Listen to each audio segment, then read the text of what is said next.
मित्रांनो, आपण 2019 आणि त्याच्यानंतर 2024 पासून एक गोष्ट ऐकत आलोय की संविधान धोक्यात आहे, आपल्याला संविधान वाचवलं पाहिजे. ऐकतोय की नाही ऐकतोय? त्याच्या पुढे आपण पुढे जाऊन लोकांकडनं हे ऐकतोय की लोकशाही वाचवली पाहिजे, लोकशाही धोक्यात आली आहे. हे ऐकतोय की ऐकतोय?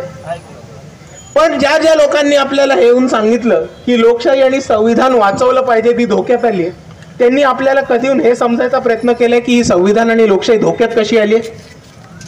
काहीतरी असं घडलं असेल ज्याच्यामुळे बाबासाहेबांचा विरोध करणारा काँग्रेस पक्ष हा सगळीकडे संविधान दाखवत फिरत आहे. आतमध्ये जनेऊ घालणारे राहुल गांधी सगळीकडे निळा टी शर्ट घालून फिरवणार आहेत. आणि अशा आपल्या सोलापूरच्या ताई ज्या म्हणत होत्या की वंचितनी मला काही फरक नाही पडत, असं नक्की काय घडलं की त्यांना आपला सोलापूरचा लोकसभेचा उमेदवार चोरायला लागला? हे आपण सर्वांनी जरा समजून घेतलं पाहिजे. आणि तुम्हाला कळेल याचा अर्थ काय. मित्रांनो, सगळ्यात पहिले याची सुरुवात झाली होती 2019 मध्ये, जेव्हा आपण वंचित बहुजन आघाडीने पहिले इलेक्शन लढवलेली आणि शिंदे काकांसह सगळ्या ज्येष्ठ नेत्यांना घरी बसवलं होतं.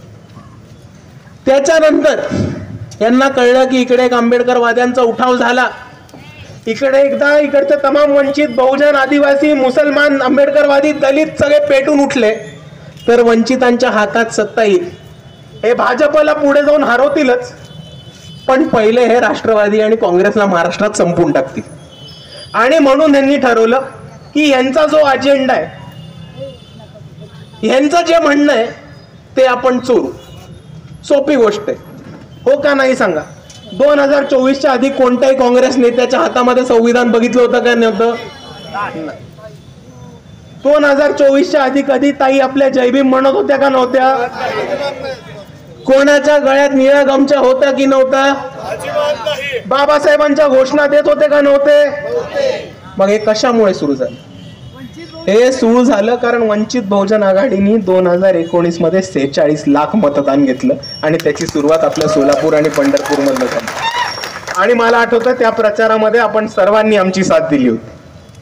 पण त्याच्याहून पुढे काय झालं समजून घ्या की त्याच्याहून पुढे एका मोठ्या परिस्थितीमध्ये यांना कळलं की वंचितांकडनं जर आपण त्यांचा अजेंडा चोरून घेतला, त्यांच्याकडनं आपण जर त्यांचा नॅरेटिव्ह चोरून घेतला, तर आपण वंचितांची ही चळवळ जी आहे, आंबेडकरवादी चळवळ आहे, त्याच्या पायावरती हल्ला करू शकतो. आणि त्या पद्धतीने केले. म्हणून त्यांनी पहिला जो मुद्दा चोरला तो संविधान खतरे में है, लोकशाही खतरे में है, असा महत्वाचा मुद्दा चोरला. आणि आता ते दुसरा महत्वाचा मुद्दा चोरायचा प्रयत्न करतात. तो कुठला? ईव्हीएमचा. कारण ईव्हीएमचा महत्वाचा मुद्दा महत्वाचा काय आणि आपण सर्वांनी त्याच्यावरती लक्ष का दिलं पाहिजे हे समजून घेणं गरजेचं आहे. आपण आता सोपं एक गोष्ट लक्षात घ्या की आपल्याला, आपण मतदान करता का? एका वेळेस किती मतदान करता? दादा तुम्ही किती मतदान करता? ताई तुम्ही किती मतदान करता? आपल्याला देवेंद्र फडणवीस माहित आहेत, महाराष्ट्राचे मुख्यमंत्री, ते किती मतदान करतात? एक. बरोबर. आपल्याला भारताचे पंतप्रधान माहिती आहेत, कोण आहेत? ते किती मतदान करतात? एक. आणि एक मुंबईत अंबानी नावाचा प्राणी राहतो, माहितीये का? तो किती मतदान करतो? एक. तर तुम्ही ही समानतेची ताकद समजून घ्या की आपले इकडे उभे असलेले दादा, इकडे मागे बसलेले असलेल्या ताई, महाराष्ट्राचे मुख्यमंत्री, आपले प्राईम मिनिस्टर आणि या देशातला सर्वात श्रीमंत माणूस अंबानी एका वेळेस जाऊन एकच मत टाकतात आणि त्या सगळ्यांची मताची किंमत एकच राहते. ह्याला म्हणतो आपण समानतेची ताकद. आणि ही ताकद आपल्या दिली आहे फक्त आणि फक्त बाबासाहेब आंबेडकरांच्या संविधानाने. पण मित्रांनो, हा जो ईव्हीएमचा घोटाळा होतोय, तो ईव्हीएमचा घोटाळा आपल्याला बाबासाहेबांनी संविधानातनं मतदानाचा दिलेला अधिकार काढून घेतोय. आणि ते आपण खपवून घेणार आहोत का?